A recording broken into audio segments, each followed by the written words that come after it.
warahmatullahi wabarakatuh. Perkenalkan, nama saya Faisal Rozaki, nomor absen 12 dari kelas 11 IPS 3 SMA Negeri 1 Sengat. Di video ini saya akan melakukan tugas presentasi mata pelajaran sejarah peminatan oleh guru pembimbing saya yaitu Ibu Ani Irintianingsih. Adapun materi yang akan saya presentasikan yaitu tentang menganalisis kehidupan sosial, budaya, ekonomi, militer atau politik dan pendidikan Indonesia pada masa penjajahan atau masa pendudukan Jepang.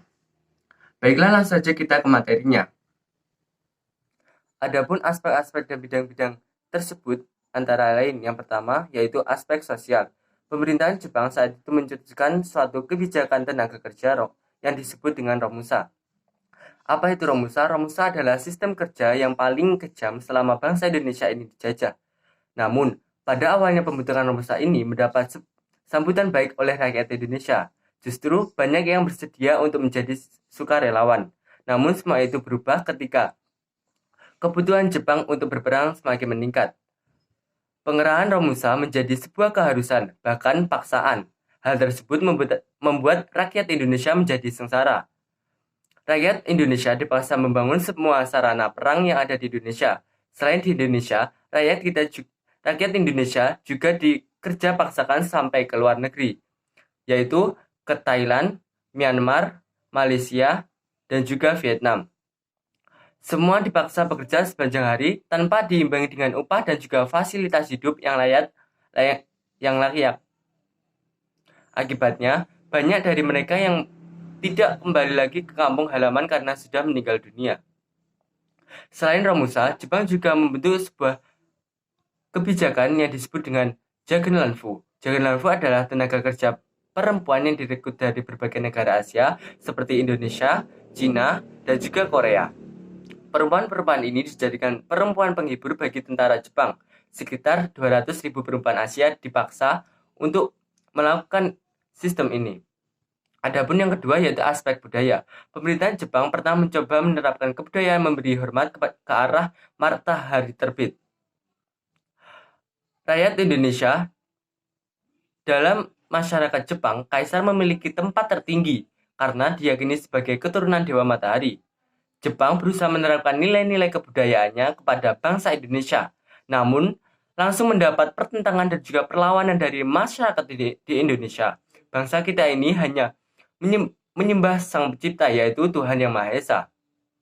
Mana mungkin setuju memberi hormat dengan membungkukkan punggung dalam-dalam ke arah matahari terbit. Dahulu para seniman dan juga media pers kita Indonesia tidak sebebas sekarang. Pemerintahan Jepang memberikan pusat kebudayaan diberi nama Keimin Bunkei Shidoso. Lembaga ini yang kemudian digunakan Jepang untuk mengawasi dan mengarahkan kegiatan para seniman agar karya-karyanya tidak menyimpang dan kepentingan Jepang. Bahkan media pers pun berada di bawah pengawasan pemerintahan Jepang. Yang ketiga yaitu aspek pendidikan. Sistem pendidikan Indonesia pada masa pendudukan Jepang berbeda dengan masa pemerintahan kolonial Hindia Belanda. Pada masa pendudukan Jepang, semua kalangan dapat mengakses pendidikan. Sedangkan pada masa Hindia Belanda, hanya kalangan atas atau bangsawan saja yang dapat mengaksesnya. Akan tetapi, sistem pendidikan yang dibangun oleh Jepang itu memfokuskan pada kebutuhan perang. Meskipun akhirnya pendidikan dapat diakses oleh semua kalangan, tetapi setelah jumlah sekolahnya menurun sangat drastis.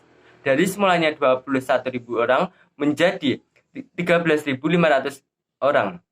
Yang keempat yaitu aspek ekonomi. Sewaktu Indonesia masih di bawah penjajahan Jepang, sistem ekonomi yang diterapkan adalah sistem ekonomi perang. Saat itu, Jepang merasa penting untuk menguasai sumber-sumber bahan mentah dari berbagai wilayah Indonesia. Tujuan Jepang melakukan itu untuk menghadapi Perang Asia Timur Raya. Wilayah-wilayah ekonomi yang sanggup memenuhi kebutuhannya sendiri atau yang diberi nama lingkungan kemakmuran bersama Asia Timur Raya merupakan wilayah yang masuk ke dalam struktur ekonomi yang direncanakan oleh Jepang. Kalau di bidang moneter, pemerintahan Jepang berusaha untuk mempertahankan nilai gulden Belanda. Hal itu dilakukan agar harga barang-barang dapat dipertahankan sebelum perang. Adapun kebijakan ekonomi Indonesia era pendudukan Jepang. Yang pertama, menyita aset-aset ekonomi yang penting. Adanya kebijakan self-sufficiency, melakukan pengawasan yang ketat dalam bidang ekonomi. Yang terakhir adalah aspek politik dan militer. Pada masa pendudukan Jepang, pemerintah Jepang selalu mengajak bekerja sama golongan-golongan nasionalis. Hal ini jelas berbeda dibandingkan pada masa pemerintah Hindia Belanda.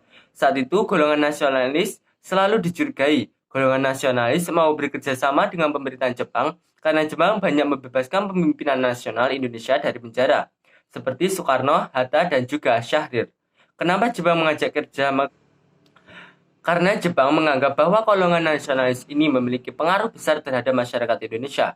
Saat itu, Wakil Kepala Staf Tentara ke-16, Jenderal Hiradayo Yoshikazu, bertemu dengan Hatta untuk menyatakan bahwa Jepang tidak ingin menjajah Indonesia, melainkan ingin membebaskan bangsa Asia. Karena itulah Hatta menerima ajakan kerjasama Jepang.